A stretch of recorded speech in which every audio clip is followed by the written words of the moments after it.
Welcome to Money Matters TV. My name is James Chan.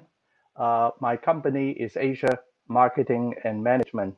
I set it up in 1983 to help companies, particularly manufacturers, sell and export 100% American made products and later services to China.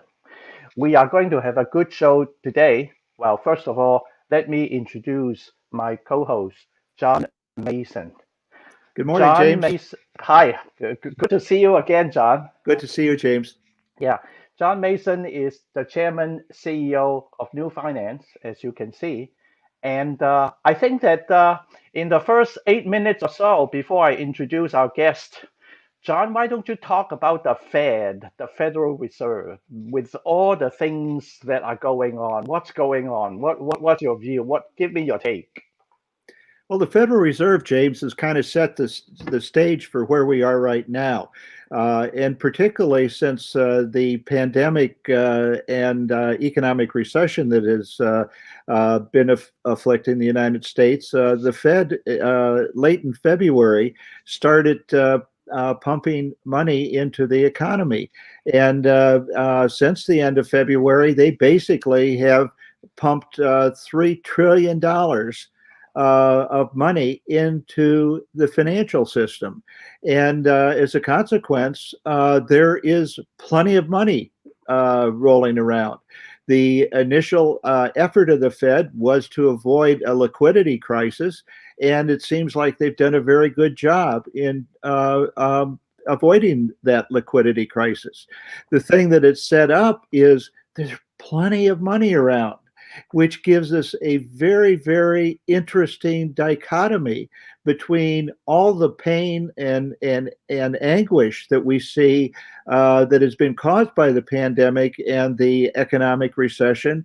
We tend to hear all the bad things that are going on, but there is lots and lots of money rolling around, and it's going into very, very interesting channels. And I think that's one of the major things that is going on in the economy right now is what's happening to all that money. Well, John, let me ask, uh, yeah, a few dumb questions, like very basic questions. Sure. If you don't, if you excuse me. First of all, when you say pump money, does it really mean print money? Like we print the money, we just because we can? Is that what it is? No, the Federal Reserve buys, for instance, a government security, Okay, and then deposits the money in okay. a place that the Federal Reserve can that the Treasury can use it. In other words, again, excuse my being an ignoramus in these matters. That we're not printing money for the sake of printing money. No, That's not how it works. Okay, it's all electronic. It's all like zeros and ones. okay. The other thing is the other day, John, we were talking about bad debt, and it to me it has the ring of a very interesting topic. Now, before I hope you can say a few things about the bad debt. But is there such a thing as good debt before you start? Is there a difference between good and bad debt? I thought debt itself could also be a financial thing, a financial instrument. Oh, No, absolutely. Debt can be a very good thing if it's used properly and I is not overly used. The problem is that when you get people relying on it too dramatically, that you can get into serious problems. And we've gone 60 years now, and this is I'm writing a book on this right now. We've gone 60 years in which the Fed has basically followed a policy of credit inflation, a policy in which has underwritten the huge amount of debt that has been created in the U.S. economy. The problem is with creating that debt is that, in particularly creating debt in excess, is that if you run into a bump in the road, like a pandemic, that it can really cause everything to be disrupted. And that's exactly what we've had, is that we've had so much debt created in the economy, and then wham, we get hit with the pandemic, and there has to be a reaction, and that is exactly what's happened over the last 6 to 7 months. Did you just say 3 trillion? $3 trillion is what the Fed, they have bought $3 trillion of government securities and mortgage-backed securities since the end of February. So is it bad debt as you define it? Is that it? Is that No, it? no. What Okay. and the Fed, what the Fed has done, there's a lot of good that is connected with this. For instance, there is a lot of money around for new companies. There's a Mm. lot of, for instance, and but there also is creation or use of financial instruments that really are playing a tremendous role in terms of what is going on. One of them is called a special purpose acquisition company, SPAC, otherwise known as blank check companies. Now, what these companies do is blank check. Basically, these companies are formed with no purpose. Oh. And the objective, though, is to find assets to buy with all this money so that they can buy companies or other things like that. And there is these companies have been formed, a lot of them with very famous names on them to help attract money. For instance, Shaquille O'Neal, the basketball player, has been the headline of one blank check company that has been formed. Now, what this does is that so you have an offering, gather in several $1 million, $100 million possibly, and then you use it for whatever you find out there in order to acquire.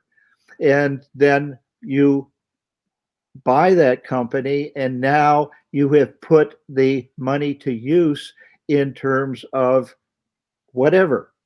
The thing is about these companies is that if you don't find something within, say, a 2-year period or something, that you have to return the money to the original investors. But they buy all sorts of companies, and one of the most interesting things that's happening as far as these companies are concerned is that these blank check companies are now buying a bunch of startup companies from venture capitalists. And the venture capitalists, as the story has gone over the last 20 years, have emphasized that these companies should not come to market too soon, and they should build up their product. Well, what the blank check companies are doing now is that they're jumping right in, buying these companies, these VC-owned companies at a very early stage, and there they go. They are owned now by the blank check company, and they are fully operating companies now, dismissed from venture capital. The other things that some people are doing with all this money that the Fed is pumping out is, for instance, they're getting into bad debt, and they're buying distressed debt. Another thing that's happening as far as all this money is that a lot of companies that are in bad shape are issuing new debt in order to carry them on further so that hopefully they will survive. But the problem is here, I mean, and there's been a lot written about this. The estimate is that there are 20% of United States companies are called zombie companies now. These are companies that have to rely on market debt in order to continue to stay alive. So Yeah. what this money that the Fed is pumped in is doing is allowing some of these zombie companies to stay alive for months or possibly even a year or so, Wow. where they would have failed before. So this is one of the things that's happening to all this. And we've got so much debt around, but we've got all this flowing in from the Fed. And a lot of people, most of America does not know what's going on, because they would be pretty angry if they knew what's going on, because who benefits from Yeah. this? The Well, John, wealthy. this is a very big topic. I know if I give you 10,000 years, you would gladly continue to talk about it. Now, maybe this is the right moment to bring up a question from our viewer. There is this gentleman in Philadelphia by the name of Tim Gallup, and he would like to ask you, John, M&T Bank is at the low end of its price range now with a nice dividend. Is this a good time to buy the stock? I am not a real big fan of the banking industry at this particular time, and so I think that there is going to be a tremendous reduction in the number of banks that are outstanding over the next 5 or 6 years. Mm. And as a consequence, you're not buying a bank then for purposes of investment, in terms of earning a return over time, because they many banks are going to be bought up and acquired during this particular time. The basic reason that why this is happening is, one, scale, that the big banks are getting bigger and they're going to get bigger. And one of the things that's going to be driving this is going to be information technology. And one of the things here is that you find that really banking is a payment system. And so what is really driving the banking industry is the payment system.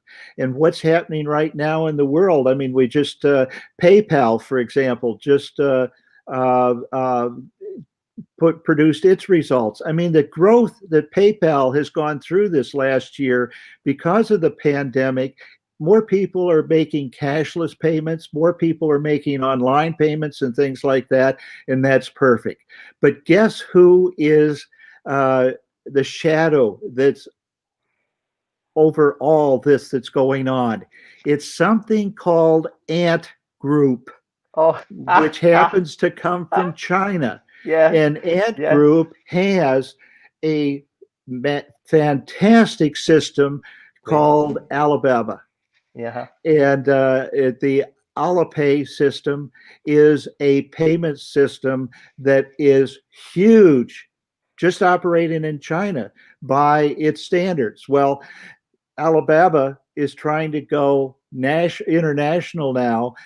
They had a $34 billion IPO scheduled, the largest IPO ever to be offered. Unfortunately, for the time being, the Chinese government has uh, put the skids on that right now, but their particular purpose is to go international.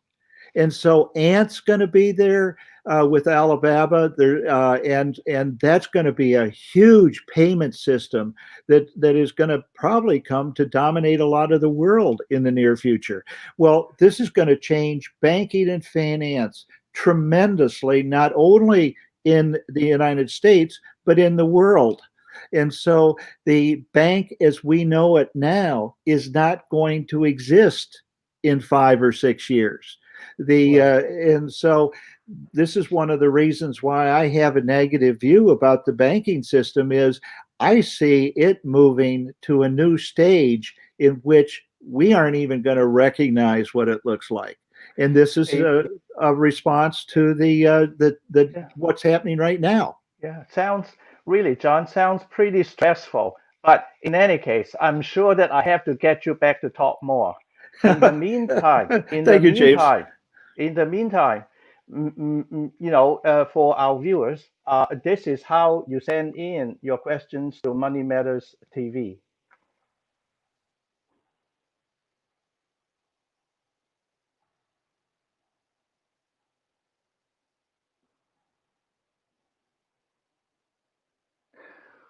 Welcome back to Money Matters TV. My name is James Chan, and I'm very happy today to introduce our guest, David Darnell. He goes by Dave Darnell, or People Share. Hi, Dave. Hey, James, how are you? Very, very good. Well, first of all, I think this is your first time, right, on Money Matters TV. It is. I'm thrilled to be here. Yeah, very, very good. So now tell people something about yourself, and then people share. I mean, what does people share do? So, I grew up in the Philadelphia region, been here my whole life. Went to school in Pottstown, went to college at Temple University. So, I'm kind of Philly born and made. I love the area. So, a little bit about People Shares. We're headquartered in Philadelphia. We have 30 offices around the country. We're a staffing company, and we provide people in the area of, we get jobs for people in clerical, office, administrative, as well as light industrial type of positions. And a lot of them are really temp to hire positions, and people may start out as temp for us and then get a job permanently. How did you get into this business? You must have worked for, at least a sizable, if not a very big company in that same industry. Am I I correct? did. You are. Yeah, I worked for a national publicly traded staffing company that was also headquartered out of Philadelphia, and I ran one of their divisions for them. Uh-huh. So do you, but you're not a headhunting firm. You're not a recruiting firm, are you? Yeah, so we recruit people, but we're not headhunters. So we actually recruit people and we place them at our clients where they're on our payroll. So they're our employees. So they're performing work for our customers Yeah. at the customer location. And after a couple of months, if they like the people, they can hire them directly. So it's a real Good. partnership Yeah. with our Yeah. customers. I don't mean to shut out Mr. John Mason. I mean, where is he? He should come on again and ask Dave some questions. I can't be the one asking the questions all the time. Well, well, let me ask you this, Dave. I think it's fascinating what you're doing, but your work must have gotten that much more fascinating in the last 6 to 7 months with all the people that I talk to that are looking for jobs and the people that are looking for employees and things like that, and how the job market is changing. This must have really, really kind of disrupted your way of doing business. Yeah, John, I was afraid you're going to ask me a really difficult question. I'm glad you're asking me one I might be able to answer. So during this whole COVID thing, People Share, we built our company over 15 years, and in 1 month we lost 40% of our business. Wow. So it really forced us to do things differently. We had to make some really difficult decisions. And kind of in the last segment, you talked about the Ant Group and PayPal and how things are changing, specifically how PayPal has grown over with cash payments. We had to do the same thing. We were innovating. We've always been a culture of innovation, but we had to completely change how we operated. Everybody worked from home. Instead of interviewing candidates in person, we had to do it virtually, place people virtually. So we were forced to really innovate in ways that we would have never done that in the past. So while it has been our biggest challenge, I'm glad to say we're back to pre-COVID levels, and we're probably embracing some things that will change our business drastically for the future. You said you might not recognize banks you may not recognize banks in 5 years. Well, I'm not sure we're going to recognize our business in 5 years either. Wow. Now, Dave, I know that you started your business in 2005. Yep. However, you grew your business very fast. I think you now have more than 30 offices. How did you Yep. do it, if you don't mind? What's your mojo? What's the pixel dust? I think you have to really, to grow a business, I think you have to have a plan. But really, the thing that has made a difference for us has been just hiring the best people in the market, getting the best talent. We have some great things that we do, but without the best people in the market to run our business model, it's not going to make a difference. So really, we've been growing by hiring the best people and then treating them right once they're on board. Mm-hmm. How do you locate and then attract these top people to your work? Yeah, so we just have an ongoing quest to find people. So we're always building our pipeline of people, and one of the ways that we've grown is by opening new offices. And many times we'll look for a specific leader in a market, and when we find that person, that's when we'll open. So a lot of times it's people that drives our expansion into new markets. So we're just always looking, John. Well, like I've run 3 banks. How would you look for me? I'd probably just watch this show and call in with a question. Now, John, is your scope geographically, is your scope nationwide, international, or in the Philadelphia region? So right now I would say we're probably half of the nation. So we have 30 offices. We range from New Jersey to Virginia, as far west as Chicago. So our growth plan over the next 5 years includes going from 30 offices to 100, at which point we'll be pretty much national in every market that we want to be in. How much technology do you use, and how do you use it? We use technology in every part of our business. We don't look at it as the reason for our success, but we look at it as an accelerator of our business. And what I mean by that is, a lot of times we have, positions that clients need our services quickly. And while we have a great database of people, how we reach them in I'll call it the old days, was picking up the phone and calling them. But now everybody has cell phones. We have texting technology. So we'll actually use software that automatically texts people, emails them, and calls them, so we can reach 1,000 people literally in a minute. Wow. Amazing. Dave, do you consider yourself an entrepreneur, if I may use that word? The word is so commonly used. It's almost overused. I have a great respect for the word, so I'm actually not sure. I'm not sure if I'm an entrepreneur if I just can't work for somebody else, and maybe that's partially the same definition. But I've had a few businesses. I've had a business fail in the past, which I really think failure is just kind of a step towards success. So, I'm not ashamed of that. But I think probably if you've ever been an entrepreneur and you work for yourself, going back's difficult. So I'm going to say yes. Do you see? Let me put it this way: do you prefer to build an empire, or you would be happy to do what you enjoy doing without making the pie an enormous one, if you know what I mean? Yeah, for me, it's 100% about passion. And I kind of look at the intersection of finding something that you can be passionate about, and also finding something that you can be the best at. And if you can find that intersection, you're going to be profitable. But probably more important, you're going to be happy. And so that formula, may not work for everybody. Some people want to grow and don't care if they're passionate about their work. But for me, I'd rather be small and be the best, and that's what I would enjoy. What about you, John? Any question? Any reaction to that?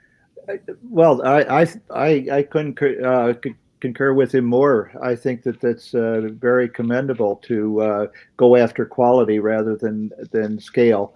And but what to me, what I'm trying to connect, how you connect with people, and how young or inexperienced. I mean, do you look at anybody, for instance, that is just graduating from a master's program or something like that, or what do you work and how do you carry that out? Yeah, so I think we look at we look at talent from any perspective. So I'm a big believer in that.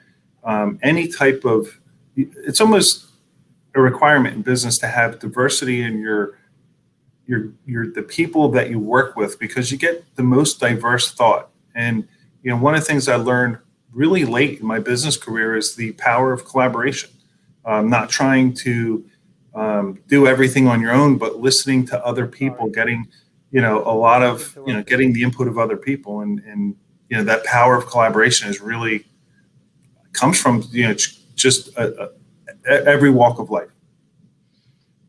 But in terms of your search process and so forth, how are you watching newspapers? Are you watching television? Are you watching news?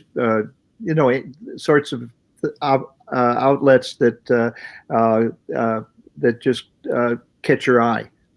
In terms of the people that we're hiring? Yes. Yeah, so the people that we place, what we call place on assignment, are our field employees. And again, their skill sets range pretty wildly, but they're mostly, our average pay rate for the people that we place is probably between $16 and $18 an hour. So really the way that we recruit is through so many different resources: LinkedIn, Career Builder, Facebook. We use a lot of social media. Thank you. I get a better idea now. Thank you. We Thank you. now have about 2-3 minutes. So Dave, in maybe 2 minutes, what would you like the viewers to hear from you within a very short space of time? You know what? I think that, again, I'd go back to kind of the advice that I would give to people that are in their own business, looking to start their own business. Again, along with the kind of being passionate about what you do, finding something that you can be the best at. One of the areas that I think people really kind of fail at is being properly funded. John talked a little bit about there's good debt out there, and making sure that you have enough cash flow, enough money in the bank when you start your company to a point where you can live off of the cash flow that your business generates. That's probably the main area where people fail. It's not their ideas, it's not their execution, it's just lack of funding to keep them going. Yeah. Well, John, your last question, and then I have to close the show. I'm fine. Dave, It's been great talking with you. Thank you. Yeah, I think we should get you to come back and talk more about the bad debt. I'm fascinated by the topic. I really think it's a big topic. In any case, thank you, John, and thank you, Dave, for being on the show today. Thank you. I think I'm going to start. Yes. I said thanks. I guess I am an entrepreneur because I want to start one of those blank check companies. Yeah. Thank you. Well, our next show is going. Our next guest is going to be Michael Dever of Brandywine Asset Management. So I hope you will come back and watch us again, and see you very soon. Thank you for watching Money Matters TV.